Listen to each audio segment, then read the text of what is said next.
بسم اللہ الرحمن الرحیم۔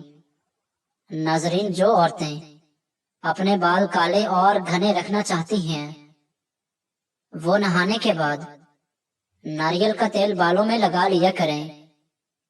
بال کبھی کمزور نہیں ہوں گے۔ اگر اچانک پیٹ کا درد شروع ہو جائے تو نیم گرم پانی میں کالا نمک ڈال کر پی لیا کرو۔ پیٹ کے درد میں فوری آرام آ جاتا ہے۔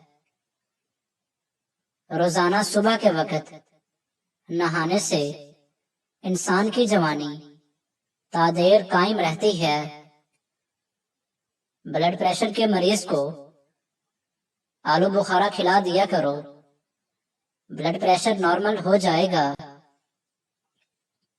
سانس کے مریض یا دمے کے مریض مونگ پھلی کا استعمال کم کریں، اور جسم میں خارش ہو تو مونگ پھلی نہیں کھانی چاہیے۔ کسی کو پیٹ میں درد ہو رہا ہو تو سورہ فاتحہ پڑھ کر پیٹ پر دم کرو، درد فوراً ٹھیک ہو جائے گا۔ چائے میں سونف ڈال کر پی لیا کرو، قبض جیسی بیماری ختم ہو جائے گی۔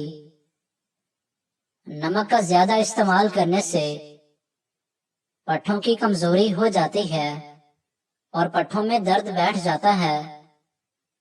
اس لیے پٹھوں کے مریض نمک یا تو چھوڑ دیں یا کم استعمال کریں۔ سوکھے دھنیے کی چٹنی بنا کر کھانے سے کھانسی رک جاتی ہے۔ کیلے کا رس صبح نہار منہ شہد کے ساتھ پینے سے شوگر کی بیماری سے نجات مل سکتی ہے۔ دہی میں الائچی ڈال کر کھائی جائے تو بدن کی تھکاوٹ فوری طور پر ختم ہو جاتی ہے۔ اگر سر میں خشکی ہو جائے تو سرسوں کے تیل سے روزانہ مالش کیا کرو، سر کی خشکی ہمیشہ کے لیے ختم ہو جائے گی۔ لیٹ کر موبائل چلانے کی عادت سے انسان ذہنی دباؤ کا شکار ہوتا ہے اور یہ آپ کی نظر کو اثر انداز بھی کر سکتی ہے۔ چائے میں نمک ملا کر پینے سے بلغم ختم ہو جاتی ہے۔